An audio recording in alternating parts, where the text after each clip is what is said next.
Welcome everybody to What's Up Old Tom Fernando Ramirez and that guy shaking his head for all you audio listeners. Now he's stroking his beard. That is Dan and Daygo, and he Not what? enough alcohol. I have not had enough alcohol to make me forget this night, Frau. Folks, it is 12 a.m. We do this all for you, the people. Obviously, I just got back to the hotel from the Allegiant. from Allegiant Stadium, where the Los Angeles Chargers lost 63-21 to the Raiders. They now fall to 5-9, and Dan, I just got to be honest, they were embarrassed. They came out lackadaisical. They just did not come ready to play. And Brandon Staley said after the game that it was on him that all three phases didn't come out playing well. But Dan, I don't even know how to put that into words. What I just saw, I mean, at one point, all the beats, like we all kind of look at each other and we're like, "What is going on?" Just what are your initial thoughts of the game or whatever you want to call that? Again, they couldn't protect the football. I think what showed, like going from last week to this week, Justin Herbert going out, you could tell had a huge effect on the player psyche because whereas before, with some of these teams, they'll be in it, it'll be low scoring or the score will be close for the most part. And then for whatever reason, some random thing happens at the end that they end up losing. This game, you could tell they were totally deflated because they didn't have the young GOAT, the son of Odin, god of lightning, Justin Herbert himself. I think it's funny to me, all these idiots on Twitter now all of a sudden being like, oh, we owe Justin Herbert an apology. This team's actually pretty bad. Oh, now we're starting to realize Justin Herbert's not the problem. Da-da-da-da-da. Clearly, if they would have listened to the program, Frau, I said this, I don't remember if it was like, it might have been earlier in the season. You've been saying it all season. But it's like that's not the Justin, issue. Yeah, you think Justin Herbert's the issue? Start Easton Stick. We'll see what happens. And I think you saw that these past 2 No, weeks.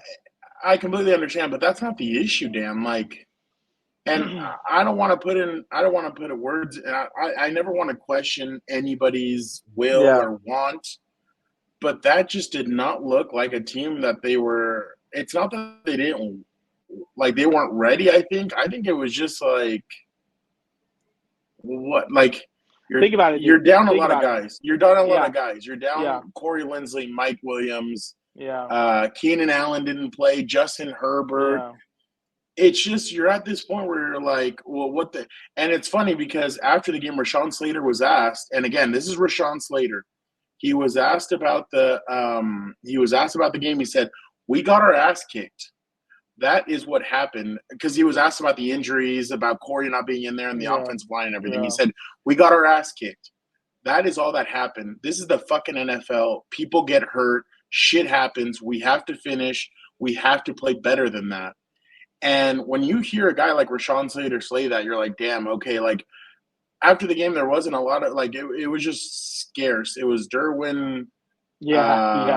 I wouldn't think Derwin, Khalil, Rashawn. Like we talked to those guys. Khalil just looks like he's at a loss for words. I mean, he spoke and he said that they just squandered another opportunity, and that's the thing. That's kind of been what's happened this year is that they've squandered a lot of opportunities. But to me, what's mind-boggling is Brandon Staley saying that nothing like this had happened at all this season. I'm like, dude, a couple of days ago, you got rocked by the Broncos. Not rocked, my bad. You lost to the Broncos 24-7, and that last 7 was at the end of the game. They controlled you. You've been controlled almost for major parts of this season. So I'm just at a loss. I don't know what else to say, but just 7 different Raiders scored a touchdown tonight, Dan. 2 defensive, everybody else on offense. One, they went to a receiver throwing a pass twice. You rarely see that happen twice. All the trick plays work, 100%. They were playing with them from the get-go. But that's why I'm saying, like, Justin Herbert going out, in my mind, took the wind out of everyone's sail, and they're kind of like in the oh shit moment. We don't know what's going to happen. We don't know the way it's going to look and everything else. And that's why, Because what you saw tonight, in my mind, more than anything, was a lack of concentration. Fumbling the football, inexcusable. Your ball security, ball security is job security. You're taught that from a young age and everything else. Not coming up and taking proper angles and tackling correctly, lack of concentration on the other side of the football. Like, it's almost like we talked about it this week in the preview, right? We said, Easton stick in there, set up the run, play action, get the pocket moving and everything else to try and, keep these guys on edge, not knowing where the ball's going to go and everything else. And it's almost like the Raiders completely took that idea and they executed it to perfection. Like the Chargers had no answers. Michael Davis again looked lost out there. Asante Samuel. Aiden O'Connell looked like an all-pro. Yeah, he looked like it was damn Rich Gannon out there. They didn't even have Josh Jacobs. And they were in the red zone. The biggest. They were only in the red zone 3 times. You're talking about the Chargers. No. The Raiders were only in the red zone 3 times. Yeah, they had like a few like 20-yarders and stuff like that. But that's where I get back to. It's like the reason why, someone asked this about the rivalry and everything else. It's like, is it really a rival? The Raiders have been terrible for decades. Like, it's not really the same as it was before. And the other thing is, like, the reason why this is such a huge sting and shock, in my opinion, obviously besides the scoreline, the Raiders go from scoring 0 points to 63 points. Like, that's a huge shock. The Raiders are not that far behind or in front of the Chargers in terms of record and everything else. This is a very balanced team because they were both 5-8. They were both 5-8 coming into this game. Because I am willing to bet that if it would have been an Eagles, a Niners, or a Bills, Chiefs, whoever, putting this type of score up, it'd be kind of like, oh, this is how good this team is. You know what I mean? Like, it would still be a wow, they really got dominated and everything else, but I don't think it'd be as big of a shock. Like, the fact that it's a team that's battling for a top 10 pick, same as you are, like, to have it this one-sided, inexcusable, dude. Like, there was no, I don't know, they just looked flat from the beginning. Like, they were just kind of there. So, they look like they were there in body, but they were not there in spirit at all. Like, early in the game, and this is what I got to last week, Easton Stick doesn't have that pocket presence. He should have known, watching Justin, you know what I mean? Like, there's going to be pressure. There's going to be times where you got to get rid of the ball quickly. And to the people who say, people aren't open, yada, yada, totally agree with that. But throw the ball in the dirt at someone's feet, throw it out of bounds or whatever you want. You got to get rid of the football. Don't take sacks. And the other thing, he didn't really feel the pocket collapsing well enough. And in my mind, his 2 fumbles that he had are inexcusable. Like, it's just guys hitting him from behind or whatever else. One of them, I thought, I didn't understand how he fumbled. They, like, grabbed him by his leg, I think. The first fumble, they, like, grabbed him by his leg or something around there. And then he just lets go of the football. And it's like but you mentioned that you mentioned that on Sunday. You said, hey, mentioned it during the preview. He's like, hey, this guy is like he had a couple last week where he let go of the football. 2 fumbles again. Yeah. 2 fumbles again. Yeah. And it's like, you're fumbling on your half of the field. How do you expect to stay in the game, period? You know what I mean? Like, and we go back to it, and a lot of commentators have said this, which totally agree. It is, something to note.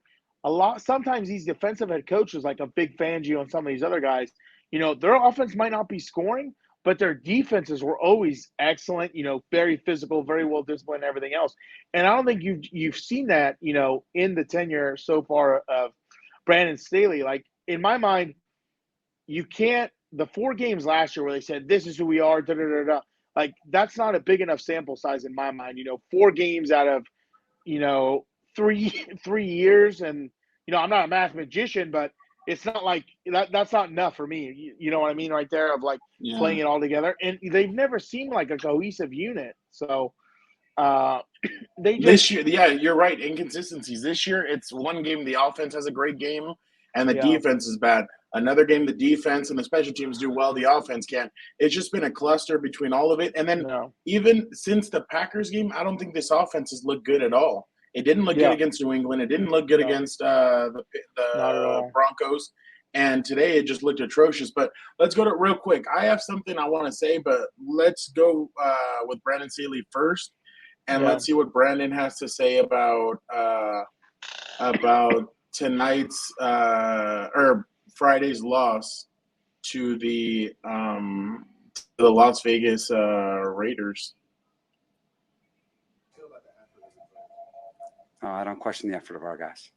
Why not? I know those guys. I've been with most of them 3 years, and I know them inside and out. I'm with them every single day.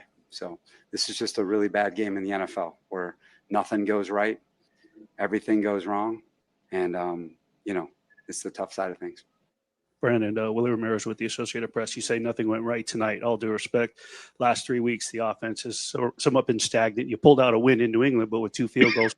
Do you personally feel there's a disconnect between yourself and the locker room, the players? I don't.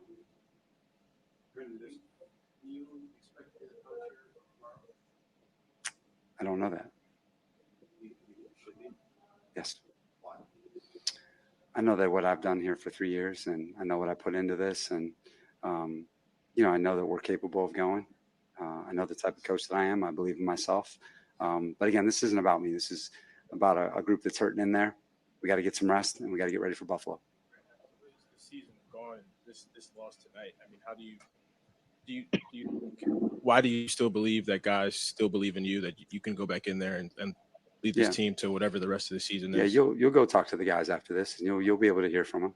And I know these guys really well. And at halftime, what did you say to them down 42-0? I said everything that could have gone wrong went wrong for us, and we got to go out in the second half, play for pride, make sure that we finish this game the right way, that we can look each other at the end of the game, knowing that we gave the game everything we had, and that's what that group did in the second half. What could you have done in preparation to get these guys better prepared to play tonight? Everything. I didn't do anything well enough to get us ready to play tonight.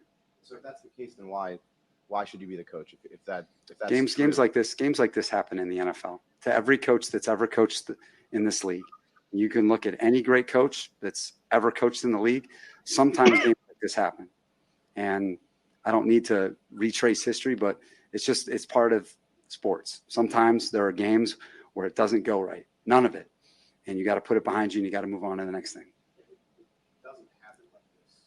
42-0 at halftime, but that's only happened twice since 2000. The last time it happened was 2014. Mark Tressel was the coach that season. I'm sure you're working on that. So this is not like a normal occurrence. No, tonight was not a normal occurrence. Everything that could have gone wrong in all 3 phases went wrong. But was there any sense at all before the game that this could be coming, or did you feel as the game was starting, did it feel like a normal preparation in terms of how the guys? Our guys did a good job in the two days that we had of preparation. We took the plane with the right mindset. I thought we had good enough plans to win, but that wasn't the case.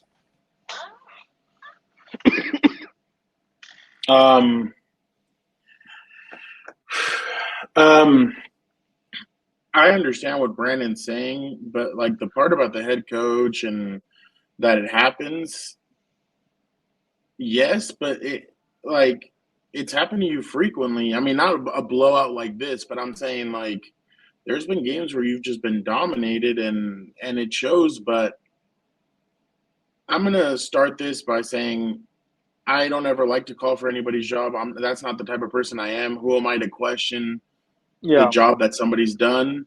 I first look at myself. I get it. Brandon Staley's a great guy.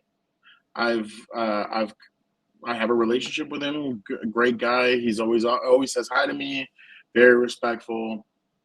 But when I say the following, I mean I say it as somebody who's been around this team for a long time.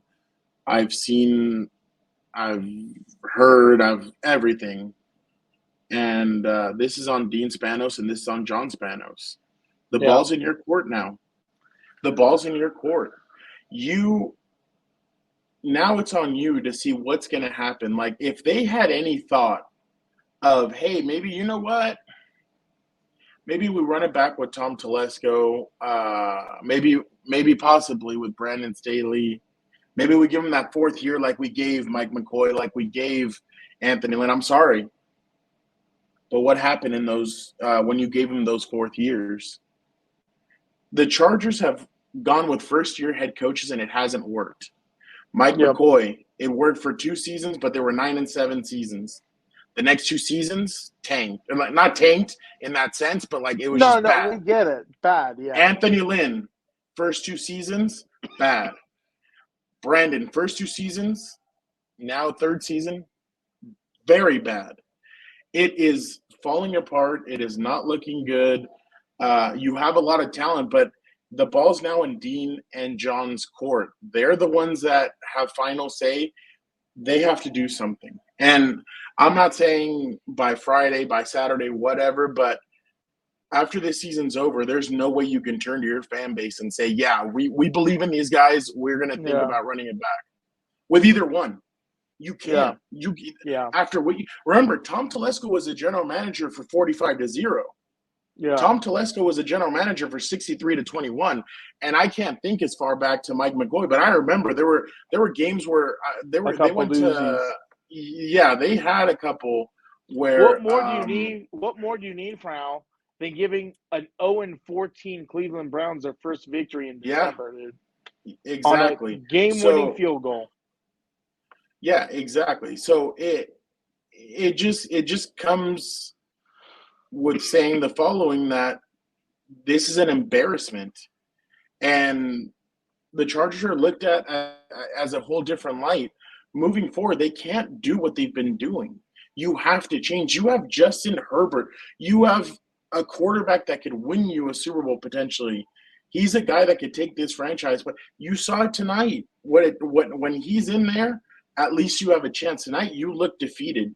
You look deflated. You look like you couldn't. Yeah. You had no business being in the game against the Raiders.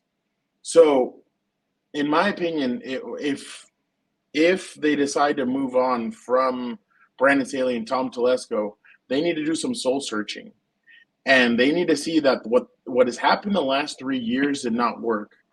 Hell, what they did previously didn't work with A.J. Smith and North Turner. Yeah, yes, they made it. They made it to places, but let's be honest, that was the team that Marty had built along with John Butler and along with, I guess, in a sense, A.J. Smith. But those were just teams that he went out there, and little by little, they were getting worse and worse and worse, and then boom. And then here comes Mike McCoy. You need and it all starts, I know it's GM, but you need to change your mentality, and it depends on who they bring as a GM, but you need a coach that can move the needle. I'm telling you, Marty Schottenheimer was a game changer for this franchise. Yep. He did not put up with crap. You saw it. He did not put up with anything. He was the boss.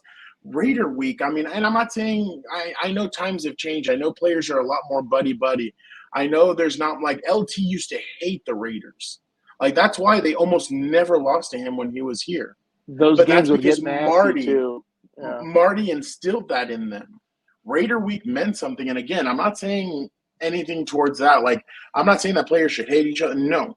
What I'm saying is that you need a coach that's gonna move the needle, that's gonna change the mentality, that's gonna do things to get these guys going. And Marty was like that. I had a story told to me by somebody very close that he told me that that the players had come out for practice. And did I already tell this story on here or no? No, I don't think so, no. Okay. So the players come out to the field. And again, this isn't like hey, Marty Schottenheimer. No, I'm just saying, like, from the history of the Chargers in the last 20 years, 20, 30 years, this is just the recent thing that you can point to. They come out of practice, and they come out and they're practicing and stuff, and they're running plays, and he's like, what the hell is this? Like, they're like, I think they ran the same play on offense 5 times, and the defense still couldn't stop it. And Marty was getting pissed. So in one of those, Marty blows the whistle. He's like, I do not like what's going on out here. Go back, undress, chill out, get redressed, come out, and get ready to kick some ass. And fellas, we are restarting practice. And they're like, wait, what? And that he's like, did I stutter? And they all run back in there. They do what he said. They came out and they had one of the best practices they had. That's what kind of coach you need. Somebody who's going to change the mentality of the franchise, of the players, everything. I mean, you have some playmakers, but you're top heavy. You have, and I'm sorry to go off on this. Like, I want to give you your time, but No, you're good. You're good. but That's exactly what we need to talk about. You need depth. You're top heavy. You need depth. You don't have it, and that's just why the Chargers are at where they're at, and you really have to question moving forward what's going to happen. But like I wrote tonight or Friday or Thursday night, the ball's in the Chargers ownership. What are they going to do moving forward? I don't know. I really don't know. I know the only guy that they let go was Kevin Gilbride, but that was back in 1998. I mean, you were 2 years old. That rarely ever happens. And we've seen some embarrassing stuff happen to coaches and everything, but this team this ownership is very loyal, and they're loyal to their head coach. The only one was Marty Schottenheimer, but other than that, they're pretty loyal to their guys, and I think Alex was still in control back then, so maybe that was more of an Alex call, but it's just that was embarrassing, and that was on the national stage when you have Al Michaels and Kirk, and I'm actually getting ready to ask you about that because last week some fans I know they're hurting and they need some Dan and Daygo, but yeah. I saw that they asked them like, oh, what did you make of what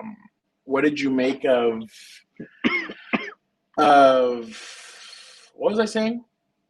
Kirk Herbstreit and Al Michaels. Oh, when those guys are talking about other stuff and not talking about the game and reminiscing of old players and stuff, that's how you know this is in trouble. But you were on the national stage, everybody was tweeting about you. And like you mentioned, people were like, holy crap, we owe Justin Herbert an apology.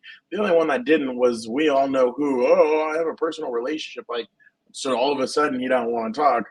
But Dan, I'm going to let you, kind of brainstorm what I just said, but it just I honestly was at a loss for words at one point. I just couldn't believe. I never would have thought. Hell, I joked that it was going to be 2-0, but I never thought it would be this bad. In the preview, when it comes to a lot of things you said, like you'll remember, even before we had the podcast, in our group chats with buddies and everything else, I took a lot of flack because I was not a Tom Telesco guy. I didn't think, especially with the record he has now, you have a huge body of work of 10 plus years, I think. And no division titles and two wild card appearances or 3? Maybe it's 3. But either way, in 11 years, that's not enough in my opinion. And on top of that, I was never a huge Tom Telesco guy because everyone's argument always was, oh, we got Keenan. The Keenan one, that one, I'll give him credit for. That one was a good one, 3rd rounder. But they'd always point to Mike, to Rashawn, to Derwin, to Herbert, to some of these guys early. And I'm like, so your whole basis for justifying this general manager's job is either us being so bad we have a top 5 pick, where for the most part, those usually don't miss unless you completely get it wrong, or players slide to wherever we are and they fall through. Derwin James fell through. Rashawn Slater fell through. Justin Herbert fell through because I know for a fact, sitting behind Miami, I don't know for a fact because I'm not in the building, but based on logical, deductive reasoning, Miami takes Herbert. I am willing to bet my life they would have taken Tua. 100%. I am willing to bet my life on that. And on top of that, there's been these late round picks who they hang on to for no reason. Trey McKitty being one, Tillery being another. I still am not a Kenneth Murray guy. I still haven't seen enough from him. I don't know why they would hang on this late. And just other questionable things like that. And in my opinion, I don't know if this is a hot take or not, but in my mind, you can fire the head coach, you can fire the GM, you can do all that stuff. But it all starts with ownership at the top. You have to – leadership starts at the top. The everything else that trickles down, the on-the-play field and other things like that, it reflects leadership. If leadership isn't confident in bringing in the right guys and everything else, and they kind of want a certain mold, that maybe is a little more bendable or whatever the case may be, that's the type of results you're going to get. Because remember, you brought up Marty Schottenheimer. The only time I can remember Charger football really being dominant, besides the fact that, obviously the rest of the division was not very good at the time, with the Chiefs and Raiders and Broncos kind of in that rebuild phase. And well, the Raiders are still in the rebuild, but the other two more in the rebuild phase. And you had a guy who challenged ownership, challenged everyone in the building. You fire him after a 14-2 year because you sided with the general manager. How that happens, I have no idea. And right now you're seeing the football god saying, oh, you think it can't get worse? Hold my beer, dude. Let me show you how it can get worse. Because in my mind, Chargers football has not gotten back on track. It had that one moment, and I will give Lynn credit, that one season with Lynn at 12-4. And then other than that, it's been a complete shit show the whole time. Other than that, you have the injuries, the blowing leads, the fact that Amazon Prime and this whole network has the balls to bring up chargering on the national stage, in my mind, is not only disrespectful, but it shows what type of what they think about this franchise, which I think is the biggest problem. Because myself as a competitor, if I'm the owner and my name is on this organization, you bet your candy ass I'm going to be freaking live, breathe, die, working my ass off to turn this thing around. Like, in my opinion, what you've seen these past decades are just direct mirrors of themselves. And you brought it up with the 3 head coaches they've recently hired. The only thing I will give more credit to is the Anthony Lynn. I like Anthony a little more because he at least gave the fan base hope. And I just keep going back to that, Frau, because I kid you not, I swear to God, I see this team and I see that 12-4 team. I'm like, there's no way this team is freaking 5-9 and that team was 12-4. I just don't get it. I think the talent on this team is better. Obviously it's nice having Tyrell Williams, Mike Williams, Keenan Allen as your receiving core. That's awesome. I think Gates might have been there. I'm not sure. Gates was brought back after the yeah. torn ACL by Hunter Henry. Hunter That's Henry. right. Well, he deserved another contract. He should have been there the year after, but it is what it is. But I just don't know. I don't know what it is, because in my mind you had no offensive linemen. This one, in my mind, at least here in this season, you have more serviceable offensive linemen. The linebackers sort of better here. Everything just I don't know, because they had Mike Pouncey, they had Russell. Yeah, but he was out. I'm pretty sure he was out, or is that no Pouncey? No, Pouncey. That was the year that they brought Pouncey in. Oh, okay. So the only negative on the team that year was Tevy right tackle. Tevy Schofield. I can't remember who. Dan Feeney. Oh, no. I can't remember. Well, whatever. I'm not going to dig that far back. But what I'm saying is, talent-wise, I believe there's more talent on this team. Again, and especially you talk about building the roster and being top-heavy. We've said this from the beginning. What Mike goes down, it's Keenan, Fat Gap, Josh Palmer. I kid you not, I didn't even know Josh Palmer was on the field until that blown coverage with that huge touchdown, which he's serviceable, but he's not Tyrell Williams. You were right. It was Dan Feeney and Schofield. See? Yeah. That's what I'm saying. Like, I don't know, but those guys, like, they played as a unit. Right guard, yeah. They played as a unit is the difference. That's what I'm trying to get at, where it's all about leadership, right? So in my opinion, right, this offseason, you said it best. You have to do soul searching, because in my mind, I think it's a tough ask to tell the Charger fans, like, hey, we're going to give them one more year. Please come back and buy merchandise. Please come back. Give your hard-earned cash to us by buying season tickets. Please come back and fill out the stadium for the next year. You know what I mean? Like, that's not easy to do. And in my mind, they clearly have not done enough. And I'm going to go back to it, which I said this, a few times in private conversation and group chats.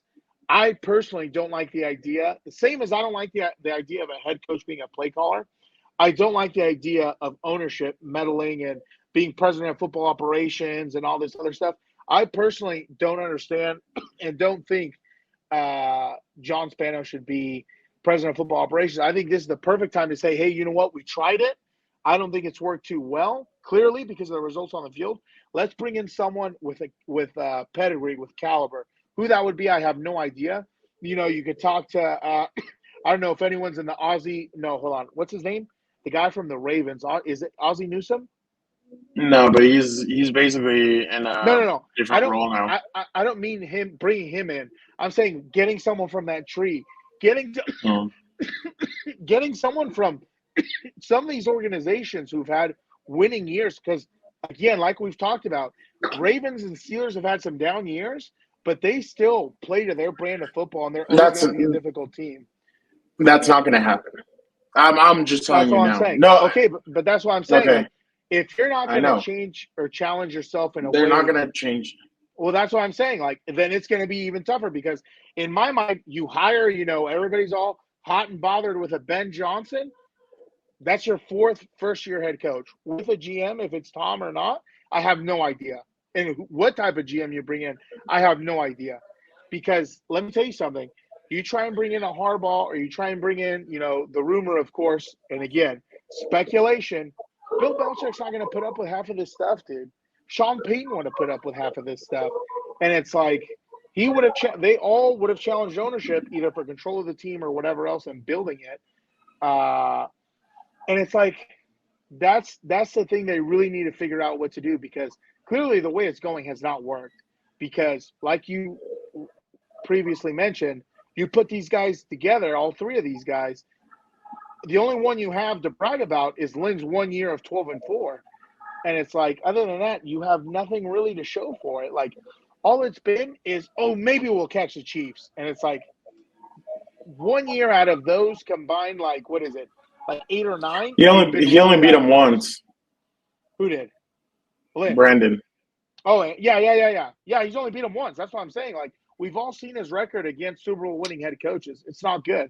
So that's why I'm saying, like, you have to just like a team needs to self-scout in the season, halfway through the season, to make adjustments and everything else so they don't grow stagnant. Ownership, in the same way, needs I'm tired of the coughing. I know. Be better. My bad. Self-scout. My bad. Self-scout and be better. Ownership needs a self-scout. See what they're doing wrong. Have someone try and come in and help them out if they don't know. Because how many times haven't we talked about the big names they missed out on that could have changed the franchise if they would have hired them as head coaches? What's to stop them from doing that again this time around? Oh, no!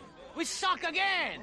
Exactly. It's like, how are you going to sell tickets? You're angry that, of course, I think this is a little bit, well, I'm not going to say overblown because it is valid, but I mean, it happens at some other places, where they talk about not enough fans in the stadium, that they're all away fans.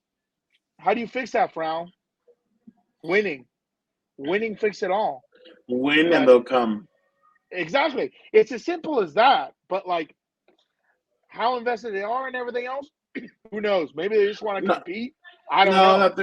That they're invested. They're invested. I mean, they've done stuff, but at the same, I mean, last year they had the summer or the off season where they went out, they got players. It just didn't come to fruition. I mean, work out. You see the Derek Coxes, the J.C. Jacksons, like there's a lot of misses by these guys. Yes, they've had some great additions. Khalil Mack. I mean, I just can't think of it right now. It's 12:30 a.m.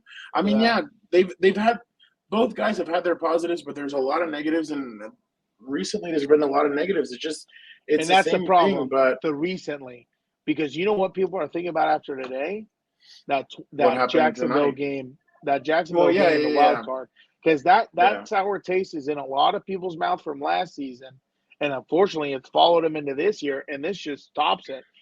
People will take a 6-0 victory, obviously because they win, but you get blown out by a team who had zero playoff, they're not, I don't even think they're in the hunt. And it's like, that's fine. You can tell me I suck. I don't care. I tell people that all the time. You can hate my takes. That's fine. But I don't do it as clickbait. I don't do it like these idiots online where it's like, oh, let me say something, that'll piss everybody off. Here you go. Come click in and crap on me or whatever. And it just, it's spiraling out of control because, again, a lot of people will ask about the play calling and the defense. A lot of people point to other things, and it's like it's bigger right than now, that. It's bigger than that. It's bigger than that. But yeah, I completely agree with everything that you just said. But I mean, we'll see if anything does happen in the next few days. Dan and I will jump on and discuss it. But definitely it's really it goes from bad it's to really worse ugly almost right week now. to week. Yeah. And that's the biggest problem. It's like, one positive. One positive. I've liked the way Isaiah Spiller has looked, low key. I don't know why Okay, they stop. waited this long. No. We're not doing this. All right. They need to keep I Gerald don't know. Everett. I like him too. We have to. It just something's got to give. But I'm really interested in what's going to happen in the next few days and not even in the next few days, but what's really going to happen moving forward. I mean, this is the domino effect now. Yeah. You didn't lose to a head coach though. You got demolished. I forgot about that. Yeah. It's funny. I mentioned that in the chat. Yeah, that's right. Real quick. Interim head coach. Yeah. What was Herb Streak and Al Michaels? Did they do anything to tick you off? No, I haven't. I kid you not. Like, I'll be honest. I saw somebody say that Ryan Fitzpatrick said that this is all Justin Herbert's. I saw that too. But I mean, I'm not gonna watch those stupid pre and post shows. What the hell does Fitzpatrick know? But no, I mean, honestly, as soon as I saw 21-0, I'm like, all right, time to go on mute. Went on Instagram Reels. I'm like, I'm not gonna piss myself off. I was like watching, but I wasn't listening. So I was like, I can't. I just saw that. I can't take it anymore. I can't take it anymore. And they play the Bills next weekend. Yeah, next Saturday. That's why I'm saying, like, if this would have been the Bills, you're kind of like, okay, the Bills are fighting for a playoff spot. They got if the Bills beat the Cowboys this weekend, they're at 8-6. They're gonna come in here with a ring of fire, in the words of Johnny Cash. They're gonna come in here. Shout out. Guns a-blazing, but I don't know. You already know what they're going to do because the problem is Kellen Moore, and for some reason now I'm starting to believe more and more Mike McCarthy. Kellen Moore, for whatever reason, and again, I think he deserves a lot of the blame.